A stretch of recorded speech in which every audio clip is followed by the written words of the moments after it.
Tanong ni Angel Redoblado. Kung sa pagpapabango ng pandesal, kung ikaw ay talagang nagluluto, diskarte mo yun. Yes! Madali maisip na ang vanilla essence depende sa gusto mong amoy. Pwede mong ibuhos ang buong bote kung gusto mong mabango, parang perfume. Oh my God. Reaction ito ni Ma'am Angel sa iyong video na ano ba ang sangkap na nagpapabango sa pandesal. Okay.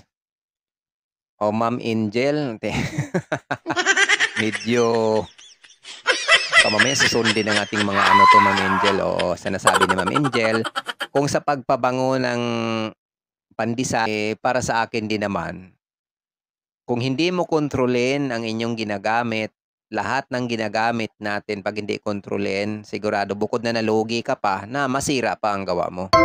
Tandaan natin na lahat ng bagay na nagsobra at hindi ito angkop dyan sa ating ginagawa, ay sa kagustuhan nating bumango tapos nakinig tayo sa mga ganyang reaction, hindi rin talaga maganda. O ayan na tanong ni Ma'am Angel, ay kanyang reaction. Oh my God.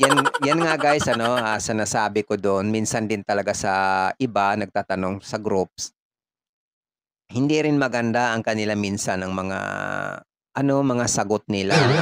Parang binabalagbag ang kanilang mga sagot doon sa mga nagtatanong. Oo.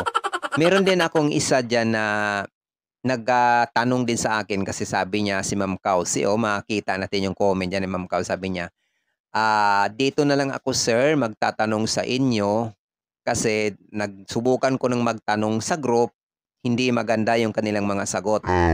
Dito naman makakasiguro ako. Oo. Ayan, kaya dito sa atin, ang tinatanong din niya yun yung pricing ng Milk Boy, oo. Kaya ang nasagot, sinabihan ko rin siya sa tamang presyo, tataas man ng konti, yan ay sigurado. Pero pag once na bumaba pa nung presyuhan doon sa gusto mong mangyari na original, talagang matatawag natin peke.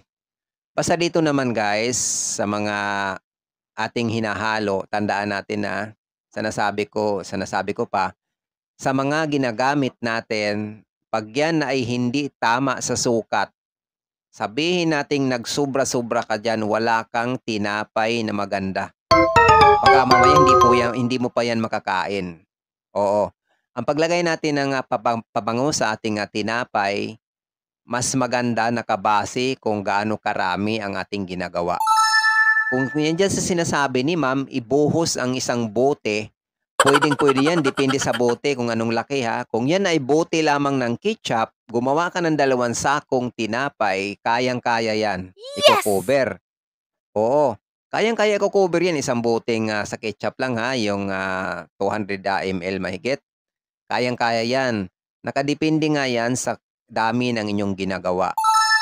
Sa liit, kung halimbawa, ang liit lang ng inyong ginagawa, kukunti lamang, buhusan mo ng isang bote. Sa tingin pa kaya natin, makakain pa natin yan? Hindi na. Magkakaroon ng effect yan doon kasi nga may may chemical din ang ating pabango. Yes! Oo, hindi rin talaga yan. May preservatives yan. Kaya nga hindi siya nasisira basta. Tapos ihahalo natin ba sa ganyan? Pinabayaan ko lang to si Ma'am Angel na nag-react ito sa amin. Oo. Choice niya yan eh. Pero Oh my God. ang masabi ko, lahat ng bagay, wag nating, kahit na sa mga recipe dyan, wag nating basta susundin kaagad. Kung maaari, konsulta natin. Maaari gumawa tayo ng maliit na portion para doon natin masusubukan kung talaga bang okay ang ating nakukuhang recipe, okay ba mga ingredients nito, hindi ba tayo dito maapektuhan ng ating costing dahil sa mga ingredients sa sobrang taas.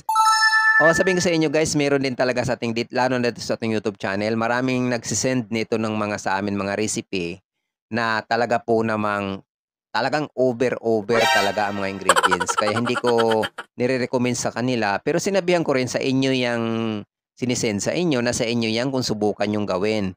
Pero dahil maramihan din ang sukat or mas mahigit 2 kilo pataas, o pagsubukan mo yan, di ang daming lugi mo, di ba?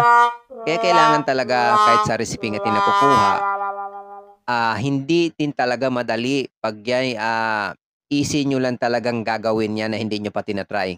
Napakamahal ang mga ingredients, tapos sa kagustuhan nating nakikita lang natin, magagawa kaagad. Maliban lang 'pag marami ng, nababasa kang feedback na talagang subok na, marami ng nakasubok nito, marami ng nagpapatunay na yung lasa nito ng resepeng ito, talagang binalik-balikan ng mga customer natin. Wala ng duda doon, sigurado ka na guys. So, pero doon sa mga recipe na libre, oy, tika, sabi nila, "Hoy, maghinay-hinay muna tayo." Oh, 'di ba? Maghinay-hinay. Kung pwede, gumawa lang muna tayo ng 100 grams. Oh, yung 100 grams na yan, pwede mong kukunin niya doon sa recipe na yung nakukuha. I-divide mo lang kung makagawa kayo. Tamang sukat ha. Kung magandang kalabasan noon, okay, go. Go mo na yung recipe na nakuha mo. Ibig sabihin na try mo na at nasubukan mo na at ang lasa, wala ka nang hahanapin. Okay? Ito pa ha, sa akin lang na experience, hindi ko naman nilalahat din na marami nagsasabi pag maraming ingredients, masarap daw ang gawa. Okay, ang reaksyon ko naman dyan sa nagsasabi dyan, depende yan. Depende sa ingredients kung ano mang nilalagay mo. Mas maraming ingredients, basta nasa tamang sukat, pwede yun. Pero kung maraming ingredients mo na sobra-sobra doon sa timbang ng arena mo, kagaya niyan, gumagawa ka ng, may nabasa din talaga ako na gumagawa ng kababayan, 15 itlog sa kalahating kilo. Oh my Sige, God. mag-isip kayo. 15 pirasong itlog sa kalahating kilong ginawang kababayan. Oo.